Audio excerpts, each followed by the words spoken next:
안녕하세요. 반갑습니다. 오늘 2025학년도 6월 모의고사가 시행이 됐죠. 이 6월 모의고사는 평가원에서 출제하는 모의고사인 만큼 굉장히 중요한 시험인데, 특히 이번 시험 같은 경우는 재수생들이 대거 유입이 됐기 때문에 뭐 현역분들도 마찬가지고 재수생분들도 마찬가지고 좀 굉장히 긴장도 많이 하셨을 테고 좀 중요한 시험이었던 것 같습니다. 그래서 뭐 성적이 잘 나온 분들도 분명 계실 테고, 내가 노력한 거에 비해서 좀 잘 안 나왔다고 생각하는 분들도 분명 계실 거라고 생각을 합니다. 뭐 6월 모의고사가 평가원에서 출제하기에 좀 중요한 시험은 맞지만 또 수능은 아니잖아요. 그렇기 때문에 내가 이 6월 모의고사를 본 성적을 통해서 잘 본 분들이라고 해서 너무 자만할 필요도 없고, 그리고 못 본 분들이라고 해서 너무 실망할 필요도 없을 것 같습니다. 특히 이번 시험은 제가 총평 때 말씀드리겠지만 특히 역학에서 난이도가 굉장히 쉬웠습니다. 그래서 평소에 역학이 자신이 없던 분들이 오히려 좀 성적이 좀 잘 나오지 않았을까, 좀 그런 생각도 드는 시험이었고, 뭐 아무튼 이번 시험에 너무 연연하지 마시고 이 총평과 해설 강의 제가 해드릴 테니까 들어보시면서 내가 이제 어느 부분에서 공부를 좀 잘못하고 있었구나, 좀 그런 것도 얻어가셨으면 좋겠고, 그러니까 앞으로를 향한 좀 밑거름이 됐으면 좋겠습니다. 아직 9월 모의고사도 남아있고 그 중간중간에 학력평가도 남아있고 아직까지 충분히 시간이 많이 남아있기 때문에 여러분들이 성적을 올릴 시간은 충분하다고 생각을 합니다.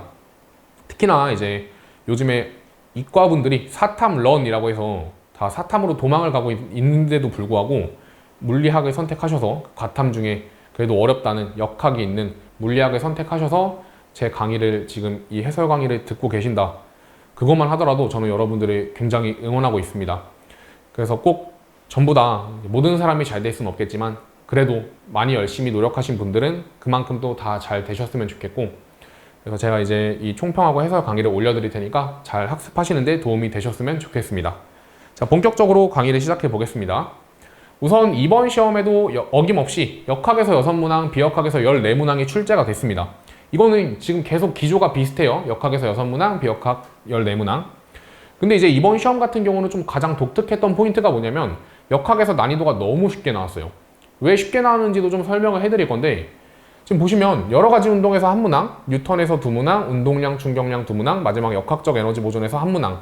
이거는 보통 시험하고 기조가 같거든요. 이것 또한.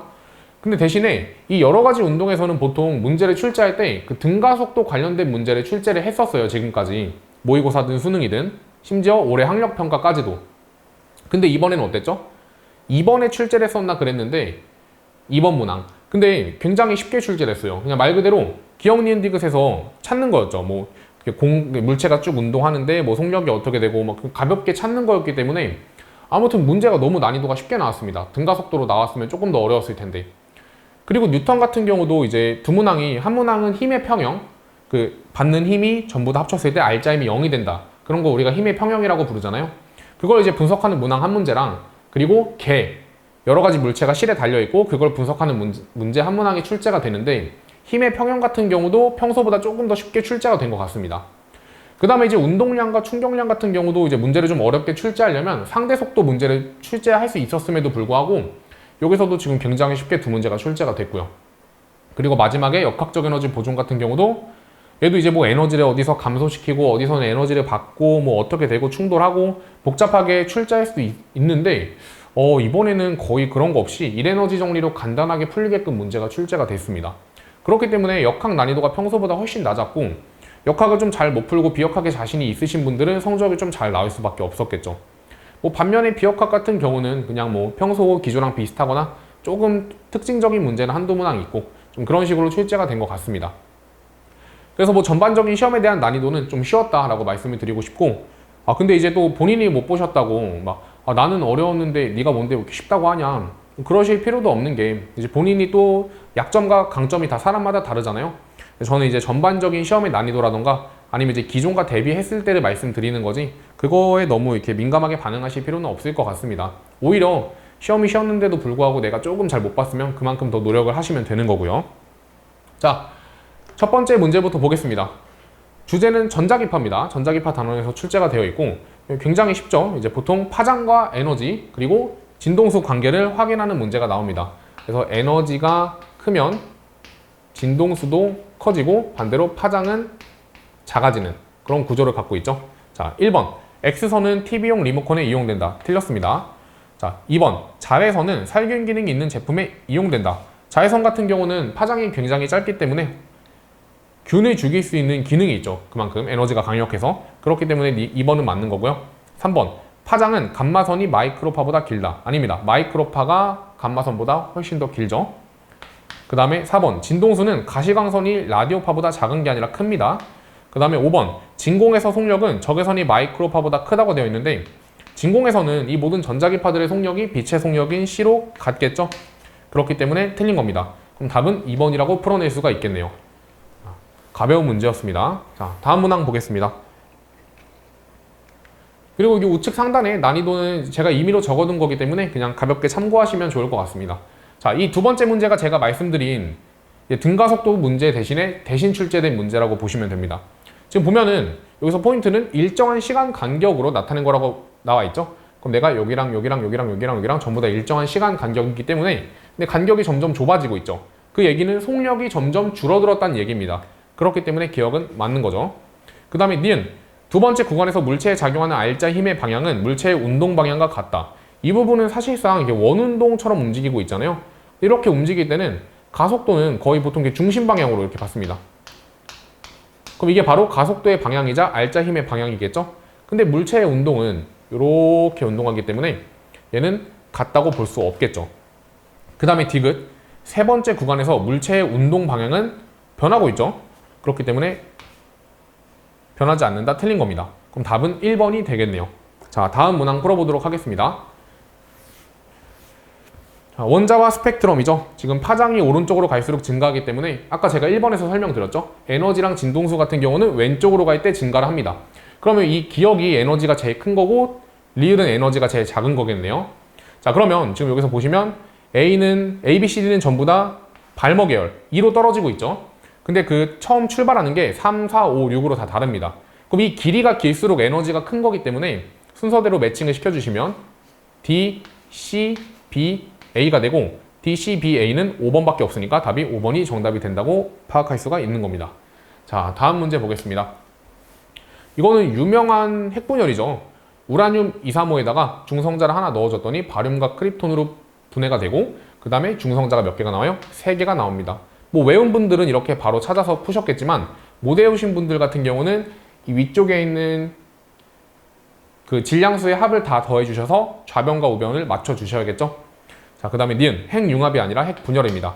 그 다음에 디귿, 이 제로는 질량 결손에 의해서 발생한다. 맞습니다. 답은 3번이 되겠네요. 자, 다음 문항 보도록 하겠습니다. 이제 이것도 힘의 평형 문제죠. 그 뉴턴 법칙 두 가지 출제됐다고 했는데 그 중에 하나인 힘의 평형 관련된 문제입니다. 자, 지금 가에서는 저울의 눈금값이 0인 모습을 그리고 나에서는 추를 매달아서 정지시켰더니 그때 눈금값이 10이 나왔대요. 그 얘기는 이 추의 무게가 얼마가 되는 거예요? 얘가 바로 10N이 된다는 거죠. 그리고 용수철 저울의 무게는 얼마래요?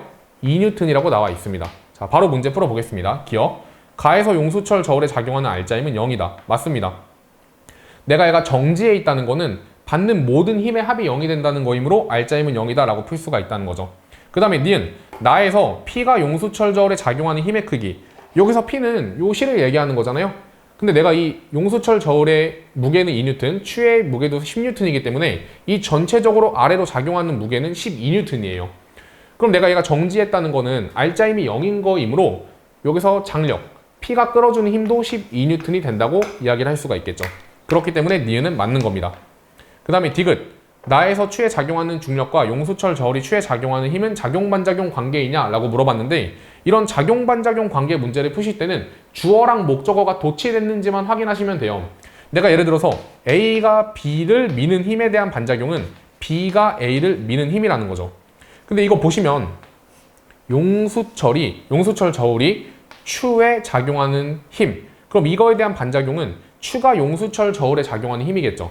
근데 여기서 뭐라고 나와 있어요? 중력이라고 나와 있어요. 그럼 이 중력은 어떻게 표현하시면 되냐면요. 주어랑 목적어를 드러나게끔 써주시면 됩니다. 중력이라는 힘은 지구가 물체를 당기는 힘이거든요. 그럼 얘는 지구가 누굴 당기고 있는 거예요? 지구가 추를 당기고 있는 힘이라는 거죠.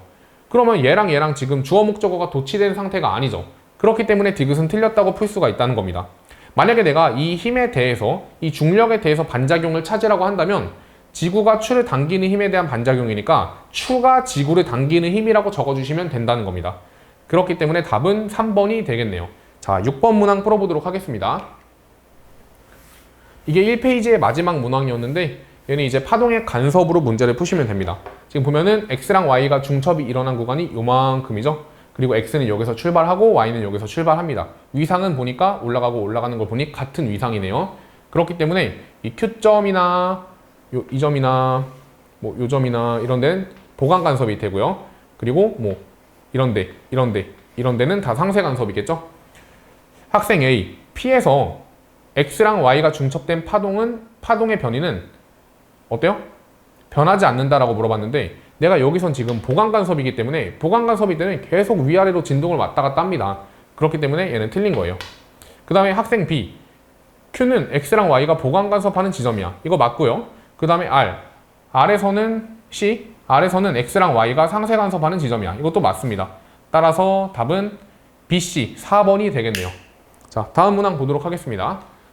특수상대성 이론인데 굉장히 쉽게 나왔어요. 자, 읽어볼까요? 그림과 같이 관찰자 A가 탄 우주선이 우주정거장 P에서 Q까지 등속도로 운동을 한대요. 근데 이 포인트는 이런 거 잘 읽어주셔야죠. 누가 본 건지. A의 관성계에서 볼 때 관찰자 B의 속력이 0.8c래요. 그 얘기는 B가 볼 때는 A가 오른쪽으로 0.8c로 가고 있다는 거겠죠. 그리고 P랑 Q 사이 거리는 L이래요. 자, 이거 누구 관성계에서 볼 때요? P랑 Q 사이 거리? 이거 A가 볼 때입니다. 그렇기 때문에 B가 볼 때는 어때요? L보다 더 크게 나오겠죠. 얘가 수축길이고 얘가 고유길이니까. 자, 그 다음에 B의 관성계에서 P랑 Q는 정지해 있대요. 얘는 B가 볼 때입니다. B가 볼 때 얘랑 얘는 정지해 있다는 거죠. 그럼 기억부터 풀어보죠. 기억. A의 관성계에서 P의 속력과 Q의 속력 비교하라고 했는데 어차피 내가 B가 볼 때 얘랑 얘는 정지해 있죠. 그럼 A가 볼 때는 얘는 0.8c로 멀어질 테고 얘는 0.8c로 다가올 겁니다. 그렇기 때문에 작다가 아니라 같다라고 푸셔도 되고, 그 다음에 니은 A의 관성계에서 A의 시간이 B보다 느리다. 아니죠.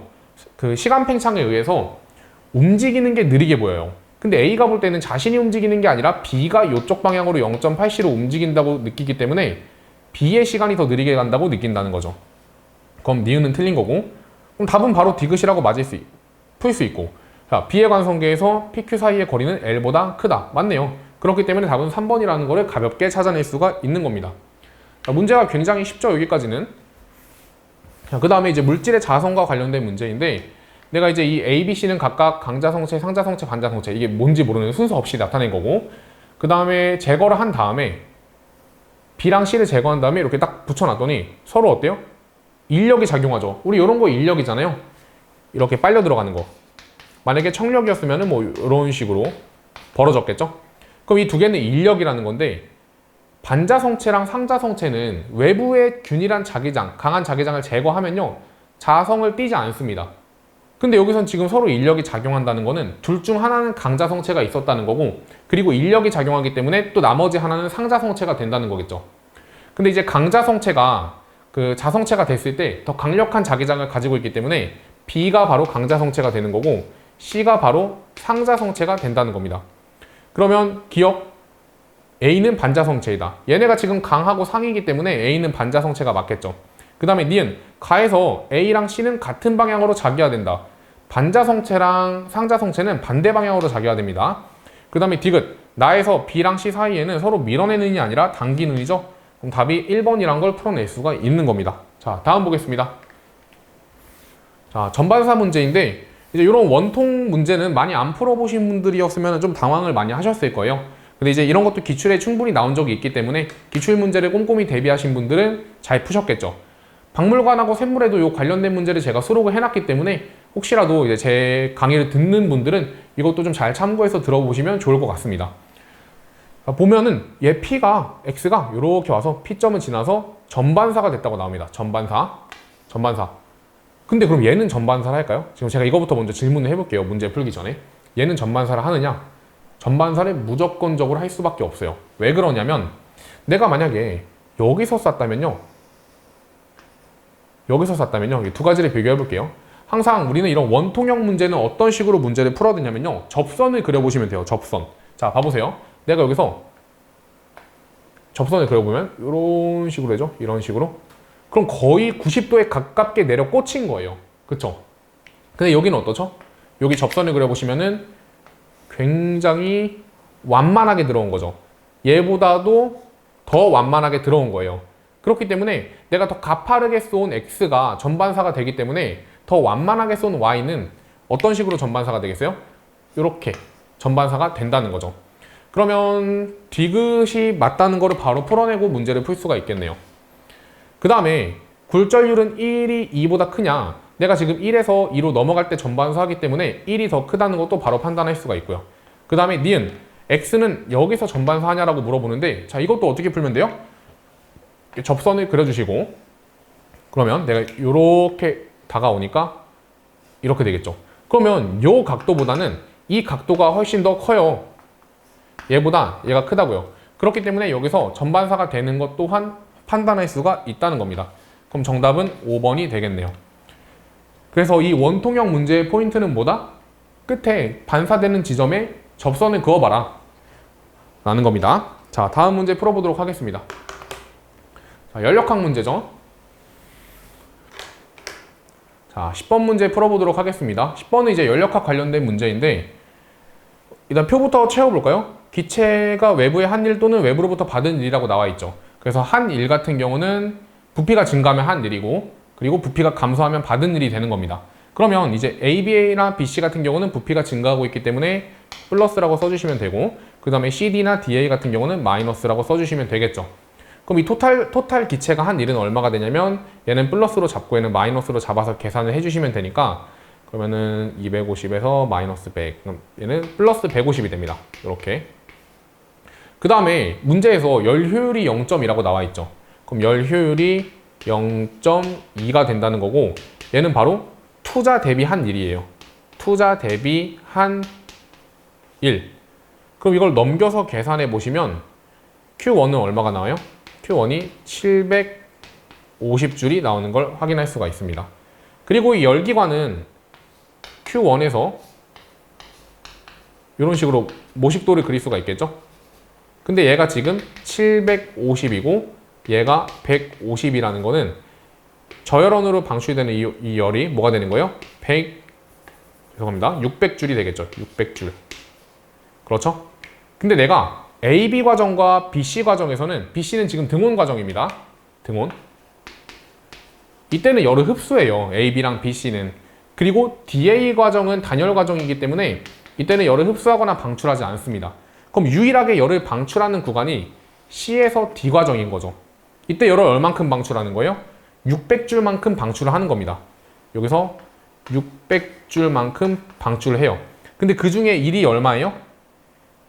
이거죠. 240. 그렇죠? 그러면 Q는 델타 U 플러스 W인데 얘가 600이고 마이너스, 그리고 얘가 마이너스 240이기 때문에 얘가 얼마가 되는 거예요? 마이너스 360이 된다는 거죠. 마이너스 360.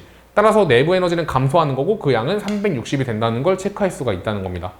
자, 그러면 쉽게 풀어냈죠? 그 다음에 11번 문항 풀어보도록 하겠습니다. 자, 이게 오랜만에 이게 표가 나왔어요. 운동량, 충격량 문제에서. 그래서 이런 거는 어떤 식으로 문제를 풀어야 되는가? 저는 이 문제에서 좀 가장 특징적인 부분은 니은이라고 생각을 합니다. 그러니까 전반적으로는 쉬운데 니은 때문에 조금 고민하신 분들이 있지 않을까 생각을 하고 있고, 바로 봐보겠습니다. 일단 기억부터 봐볼까요? 0.2초일 때 A의 속력을 물어보고 있죠. 근데 내가 알고 있는 건 시간과 거리, 위치예요. 그럼 봐보세요. 0.2초, 0.2초, 0.3초, 0.1초씩 흐를 때마다 몇 cm 변하고 있어요? 6cm씩 변하고 있죠. 0.2초면 초반 부분이잖아요. 그러면 내가 0.1초당 6cm니까 0.06m가 변하는 겁니다. 그럼 이때 속력은 얼마가 나와요? 0.6m/s가 나오겠죠. 따라서 기억은 틀린 겁니다. 이거 단위 실수하신 분들도 좀 조심하셔야 돼요. 그 다음에 니은 0.5초일 때 A랑 B의 운동량의 합의 크기는 1.2kg이냐라고 하는데, 지금 얘는 그러니까 중간에 어느 순간에 충돌을 한다는 거잖아요. 그럼 제가 충돌하는 위치를 한번 얼추 찾아보겠습니다. 계속 6 증가하고 6 증가하고 6 증가하는데 갑자기 4 증가했어요. 그럼 뭔가 여기서 어떤 일이 벌어졌다는 거네요. 그럼 이 다음부터는 3 증가하고 3 증가하고 3 증가. 그럼 여기서는 또 어때요? 계속 3씩 증가하니까 얘는 충돌 후, 여기가 충돌 전이 되겠죠. 그럼 이 사이 어딘가에서 충돌이 발생했다는 거예요. 아래도 마찬가지죠. 26, 26, 26 계속 정지해 있다가 어느 순간에 갑자기 30이 됐어요. 그쵸? 그럼 여기서 이 중간에 충돌이 발생했다는 거고, 그 다음에 어떻죠? 6씩 증가를 하고 있네요. 근데 이거를 그러면 내가 0.5초일 때 속력이 얼마인지를 찾아서 막 하려고 하면 되게 헷갈리는데, 이렇게 문제를 풀 수가 있어요. 지금 A가 2kg고 B가 1kg라고 나와 있잖아요. 그럼 여기서 2kg, 여기 1kg입니다. 이렇게. 자, 1kg. 근데 처음에 속력이 얼마였어요? 얘는 0.6이었죠. 근데 나중에 얼마가 됐어? 3씩 움직이니까 나중 속력은 0.3이 된 거예요. 그러면 질량이 2kg짜리가 0.3 바뀌었기 때문에 얘는 처음에 정지해 있었고 나중 속력이 얼마가 되는 거예요? 얘는 이쪽 방향으로 0.6이 되는 거죠. 자, 되십니까? 그러면 내가 처음 운동량은 얼마예요? 이거랑 이거 곱하시면 되기 때문에 처음 운동량, 토탈 운동량의 값은 1.2가 되고, 여기도 마찬가지로 계산하든 안 하든 간에 1.2가 된다는 걸 판단할 수가 있겠죠.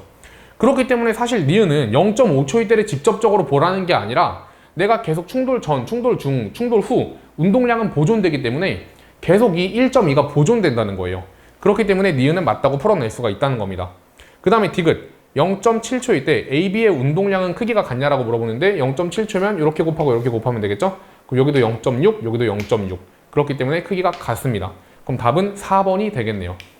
그러니까 운동량, 충격량 문제도 이런 식으로 쉽게 출제가 됐기 때문에 이번 시험에 대한 전반적인 난이도는 제가 낮다고 말씀을 드린 겁니다. 자, 12번 문제 풀어보도록 하겠습니다. 자, 문제 쭉 읽어보시고요. B랑 C는 고정되어 있는데 A의 위치만 변했죠. 그럼 내가 어차피 B가 C한테 주는 힘은 변하지가 않았다는 거예요. 근데 내가 여기서 지금 받는 힘이 F에서 5F가 됐죠. 그럼 여기서 오른쪽 방향으로 4F만큼 힘이 변했다는 건데, 그건 온전히 A가 C한테 준 영향이 4F만큼이 변했다는 겁니다. 그래서 이거 관련된 문제를 저희가 그 샘물이라는 교재, 본교재에서 221번 문항에서 이거 비슷한 걸 풀었었거든요. 그거 한번 참고해 주시면 좋을 것 같습니다. 자, 그래서 아무튼 간에 그러면 내가 이 A를 이렇게 가져왔더니 당기는 힘이 더 세졌죠. 그 말은 A의 부호가 음전하라는 겁니다. 이렇게 음전하.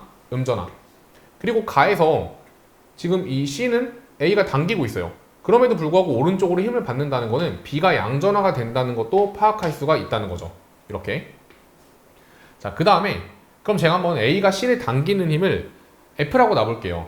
여기선 지금 두 칸 떨어져 있죠. 그렇기 때문에 거리 제곱이 들어가서 4분의 1F로 왼쪽 방향으로 당기고 있는 거고, 여기서는 어때요? 한 칸 차이 나기 때문에 오른쪽 방향으로 F로 당기고 있다는 거예요. 그럼 나는 지금 가에서는 왼쪽으로 4분의 1F, 오른쪽에서는 그러니까 나에서는 오른쪽으로 F만큼 당기고 있잖아요. 그럼 A에 의해서 변화한 전기력이 4분의 5F가 되는 건데, 그걸 이제 뭐라고 놓을 수 있다는 거죠? 4 라지 F로 둘 수가 있다는 겁니다. 그러면 이 스몰 F는 뭐가 되죠? 5분의 16 라지 F가 된다는 거고, 그럼 여기서 지금 A가 C를 끌어주는 힘이 5분의 16F가 된다는 거죠. 근데 얘는 지금 총 5F의 힘을 오른쪽으로 받고 있죠. 그 얘기는 얘가 5분의 16으로 당기고 있고 B도 C를 얼만큼으로 밀어주고 있는 거예요?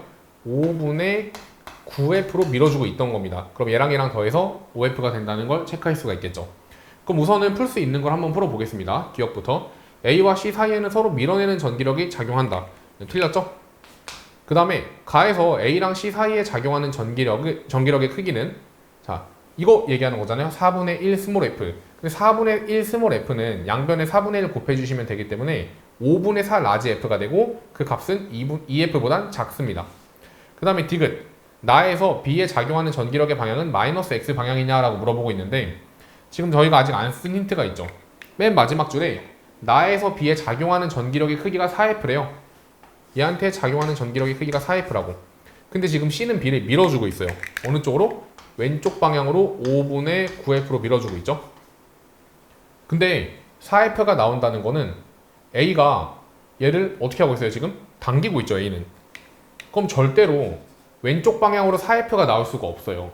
그렇기 때문에 오른쪽 방향으로 4F가 나온다는 거고, 디귿은 틀린 게 되는 겁니다. 그럼 답은 2번이겠네요.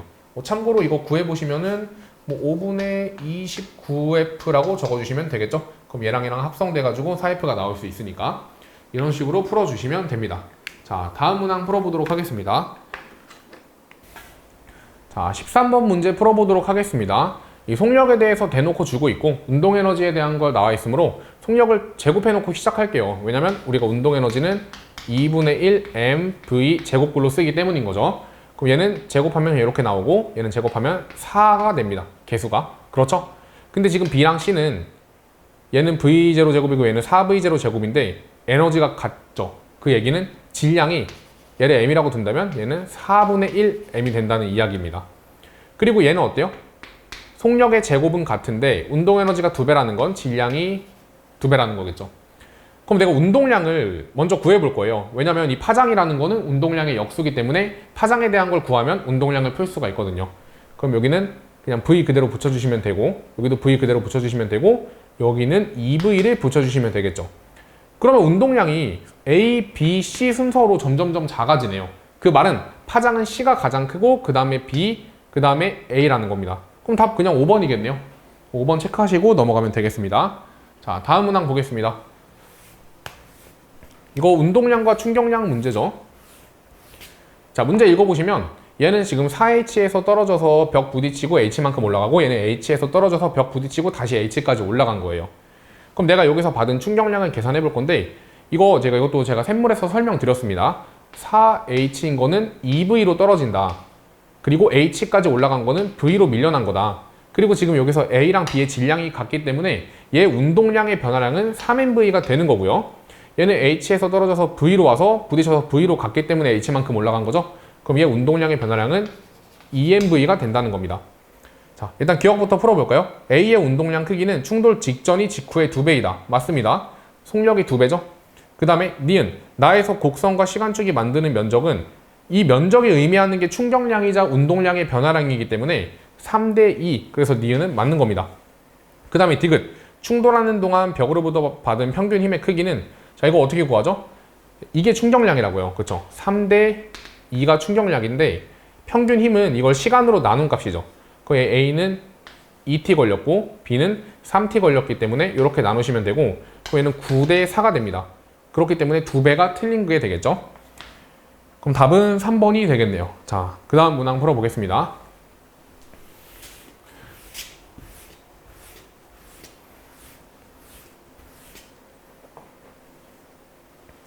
좀 잘 보셔야 돼요. 우선 기억은 쉬우니까 바로 풀어보죠. P의 파장은 어디서가 더 짧냐고 물어보고 있는데 내가 꺾이는 방향을 봤을 때 2보다는 1이 더 굴절율이 큰 거를 알 수가 있어요.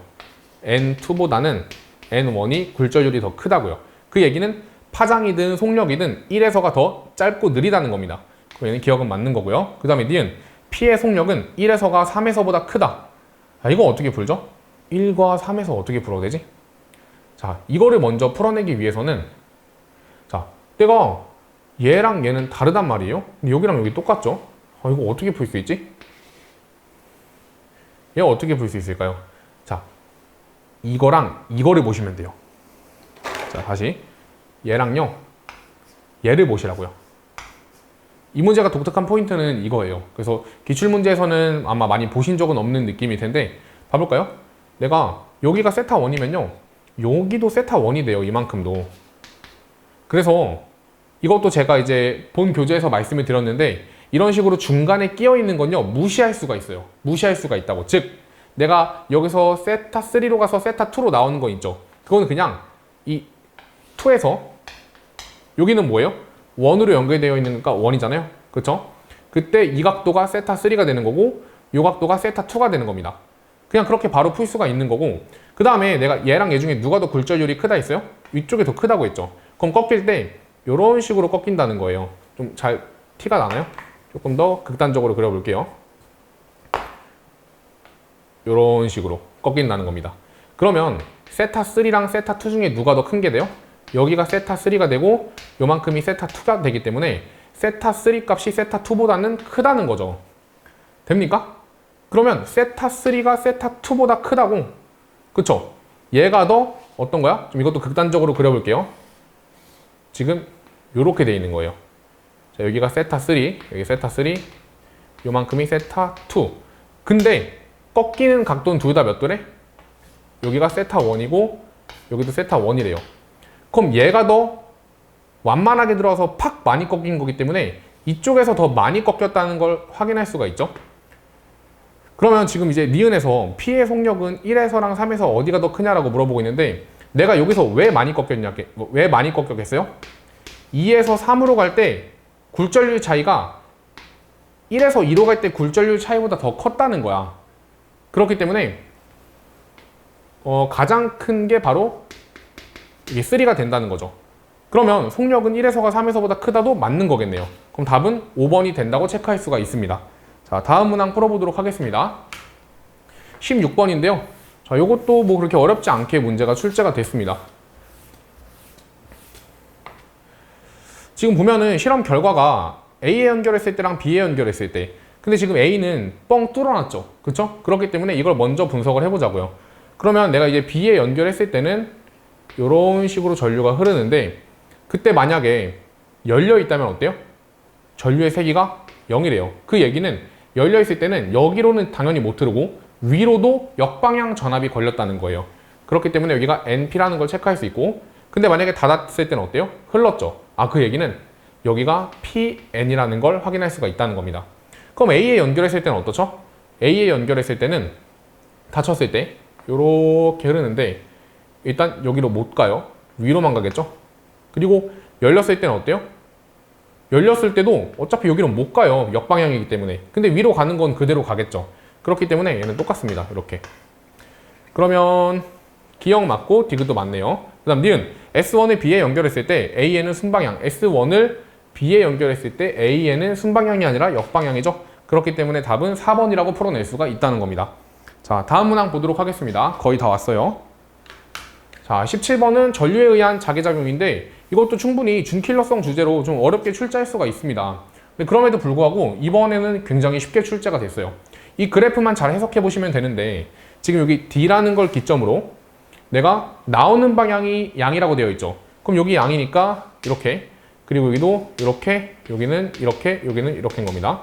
그럼 이건 왜 동그라미겠어요? 지금 무한대로 발산하고 있죠. 그 얘기는 이 D가 바로 옆에다가 작용하는 자기장이 수직으로 나오는 방향이라는 거예요. 그렇기 때문에 얘는 아래쪽 방향으로 전류가 흐르고 있는 거고요.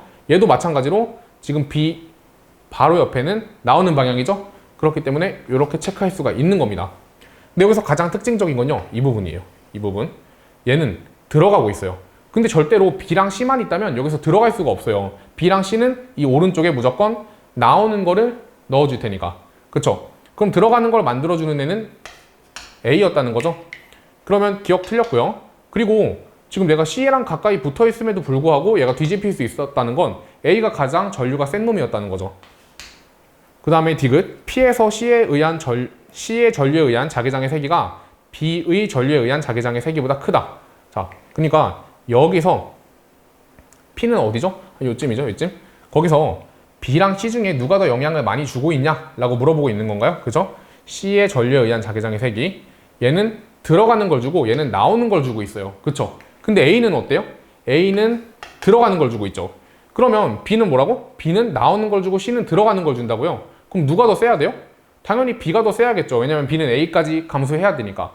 그러면 C의 전류에 의한 자기장의 세기가 크다는 틀린 겁니다. 그럼 답은 2번이 되겠네요. 자, 다음 문항 풀어보도록 하겠습니다.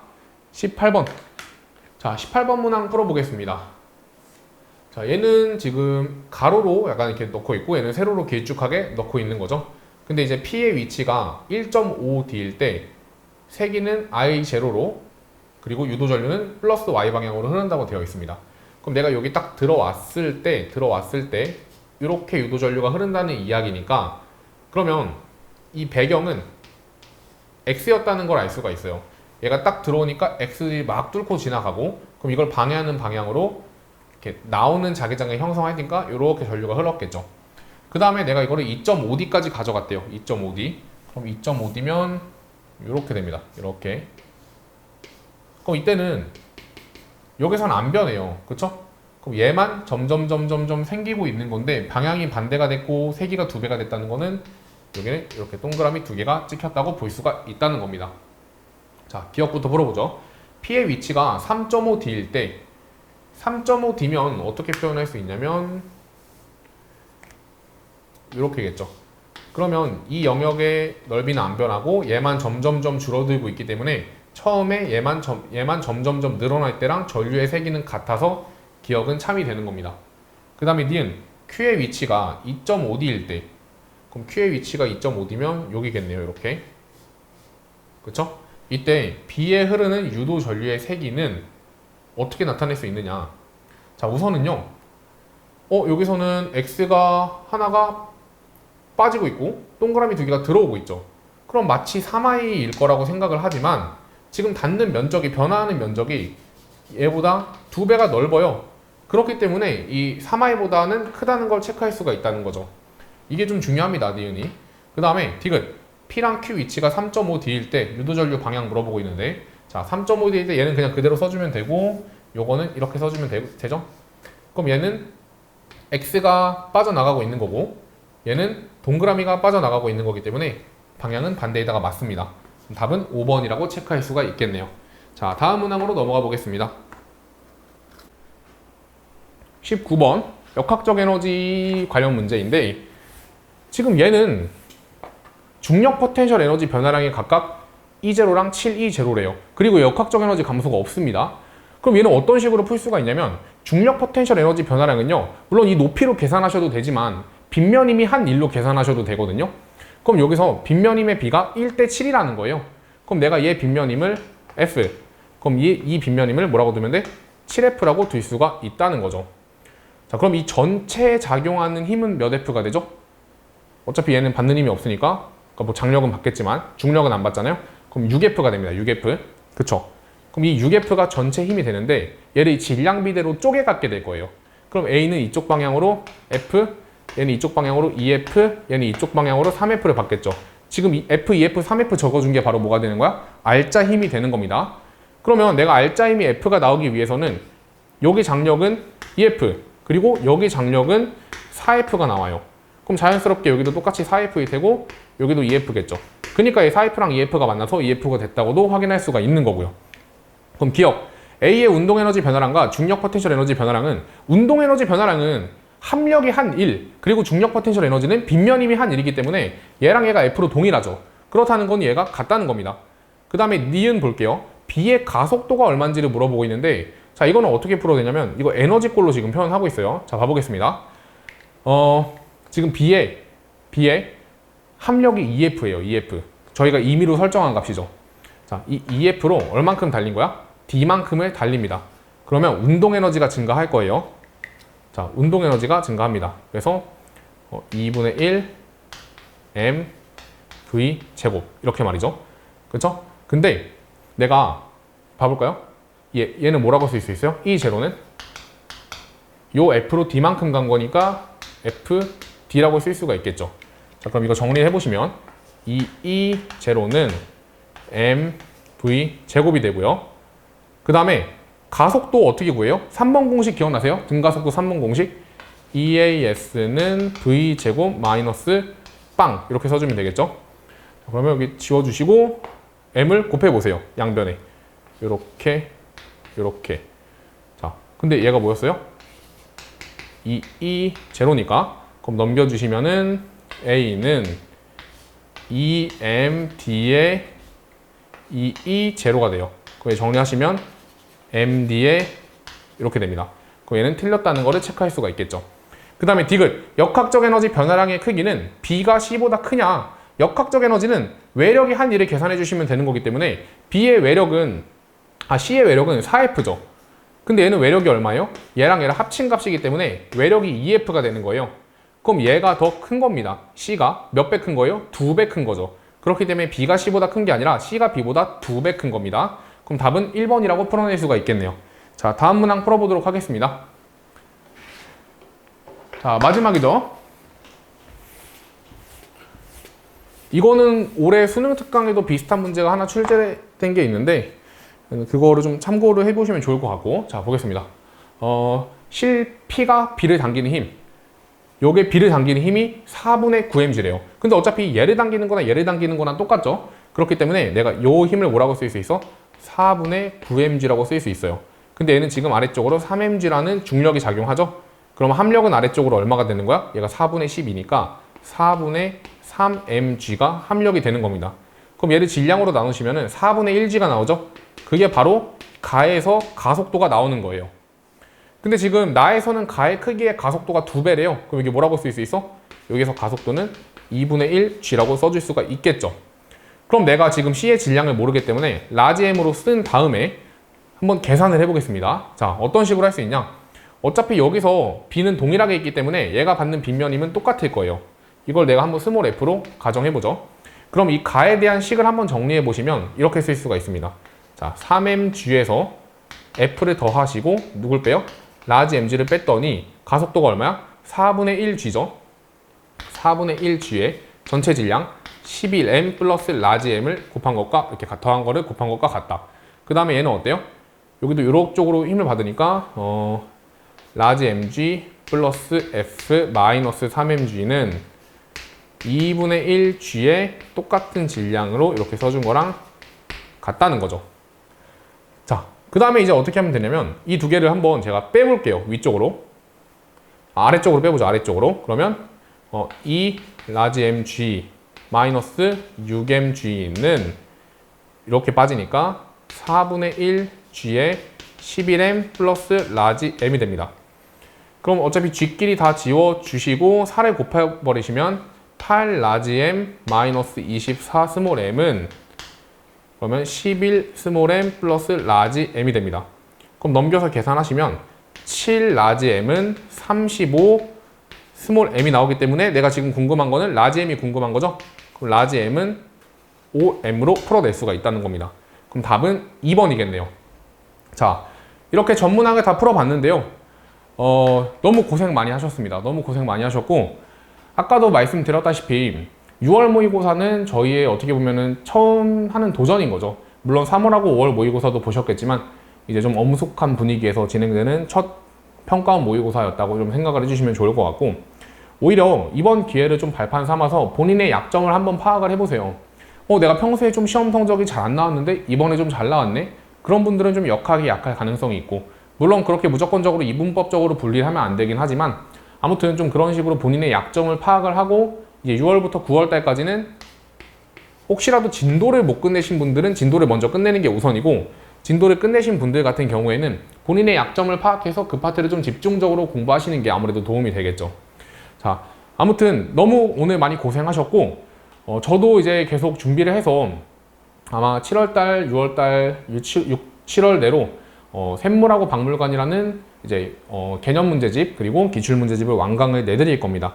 원래 이게 제가 한 2월 정도부터 시작을 해서 한 4, 5월 정도에 끝냈어야 되는데 올해가 아무래도 처음 런칭하는 거다 보니까 조금 밀렸어요. 그래서 그런 부분은 조금 혹시 제 강의 듣고 계신 분들에게 좀 굉장히 죄송하게 생각을 하고 있고 그래서 좀 최대한 빨리 올려드리도록 할 테니까 그런 부분도 좀 잘 들으시고 제가 한 7월달 이후 여름하고 가을 시즌에는 좀 스킬이나 이런 것들 위주로 좀 업로드를 해드리려고 합니다. 그리고 수능 특강하고 수능 완성도 올려드리려고 하고요. 자, 아무튼 앞으로도 좀 열심히 하시고 제가 이제 또 7월 모의고사 때 해설 강의로 찾아뵙도록 하겠습니다. 정말 고생 많으셨고 강의 들어주셔서 감사합니다.